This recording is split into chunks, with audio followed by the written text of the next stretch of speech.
Bem-vindo de volta à Sombra Oculta. Se você é novo por aqui, esse é o canal onde a gente traz as histórias de terror mais perturbadoras, e todas elas são reais. Hoje eu trago 3 relatos enviados por pessoas que viveram noites de puro pavor, em um lugar onde deveriam estar relaxando.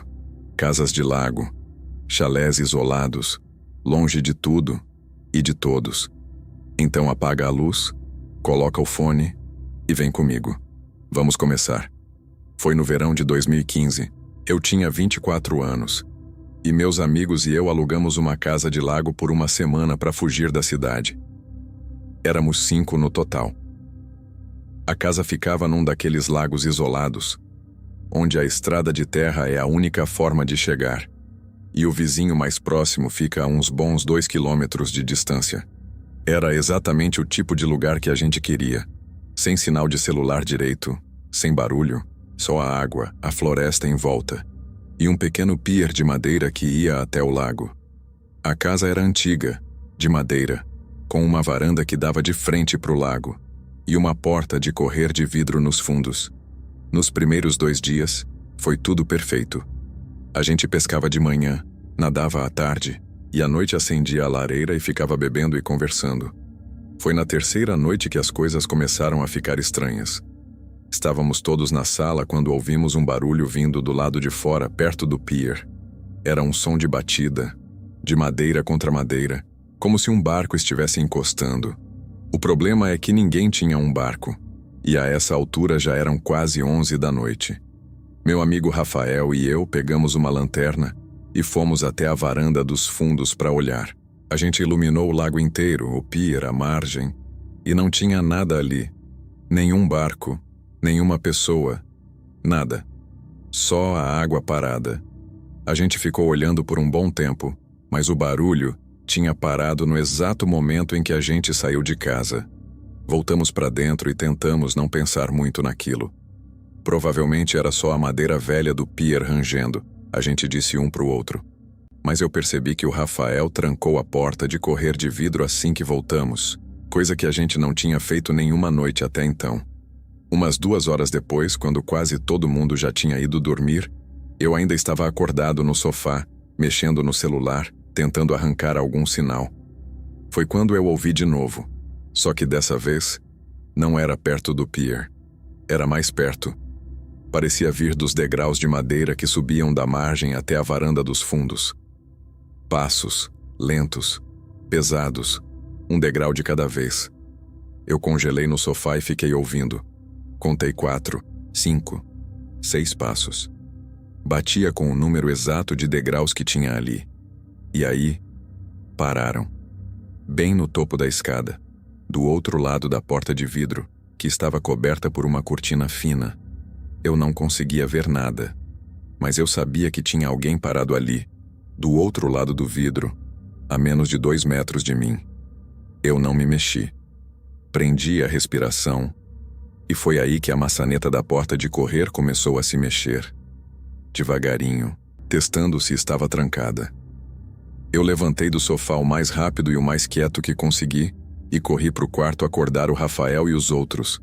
Quando todos nós voltamos para a sala, com as luzes acesas e fazendo barulho de propósito, a maçaneta tinha parado. A gente puxou a cortina de uma vez só, e não tinha ninguém ali. A varanda estava vazia. Mas na manhã seguinte, quando o sol nasceu e a gente foi olhar direito, tinha pegadas de bota molhada subindo os degraus de madeira, indo até bem em frente à porta de vidro. E ali, naquele ponto, as pegadas simplesmente paravam. Não havia pegadas descendo. Não havia pegadas indo para a floresta. Era como se quem quer que tivesse subido aqueles degraus na noite anterior nunca tivesse ido embora. A gente arrumou as coisas e foi embora naquela mesma manhã, 4 dias antes do previsto. Nenhum de nós nunca mais falou em voltar para aquele lago.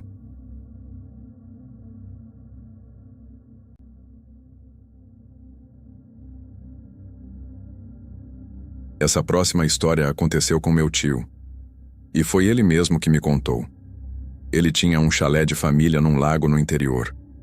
Um lugar que pertencia à nossa família havia gerações. Todo mês de outubro, depois que a temporada de verão acabava e o lago esvaziava, ele ia sozinho para lá para fechar o chalé para o inverno. Drenar os canos, cobrir os móveis, esse tipo de coisa.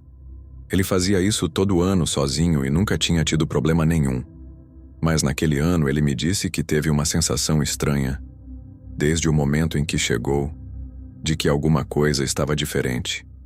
A porta da frente estava destrancada, e ele tinha certeza de que tinha trancado no verão. Dentro do chalé, algumas coisas pareciam ter sido mexidas.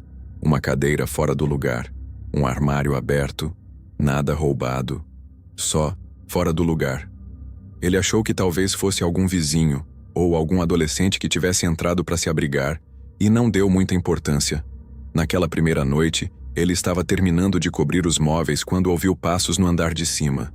O chalé tinha 2 andares e ele estava sozinho na sala do térreo. Os passos atravessaram o quarto de cima, devagar de um lado para o outro, fazendo o assoalho de madeira ranger. Meu tio ficou parado, ouvindo, com o coração acelerado.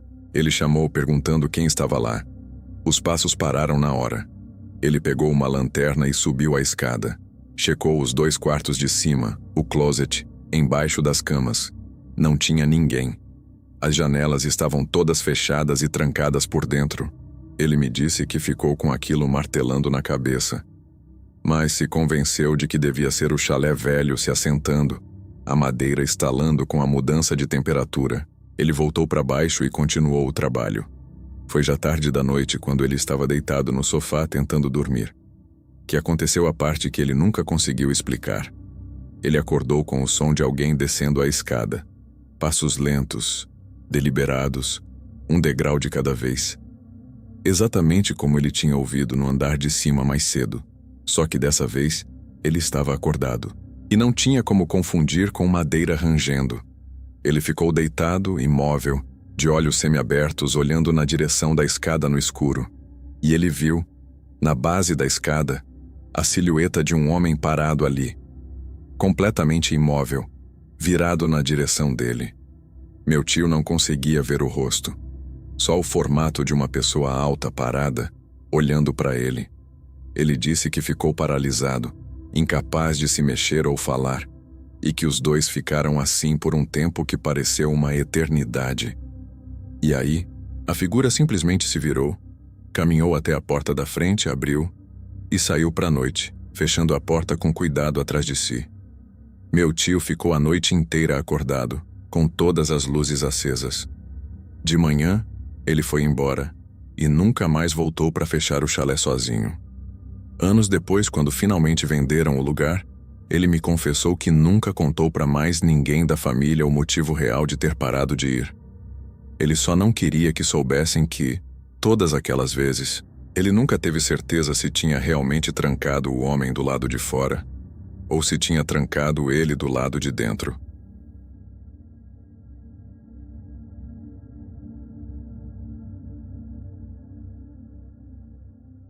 A última história é minha. E aconteceu no ano passado. Minha namorada e eu tínhamos acabado de alugar uma casa de lago por um fim de semana prolongado. Só nós dois. A casa era linda, moderna, com uma parede inteira de janelas de vidro dando pro lago. O tipo de lugar que você vê em foto de aluguel de temporada e não acredita que é real. A gente chegou numa sexta à tarde e o anfitrião tinha deixado a chave numa caixinha ao lado da porta. Ele tinha mandado uma mensagem dizendo que a casa era nossa o fim de semana todo e que ele não moraria por perto. Então qualquer coisa era só ligar.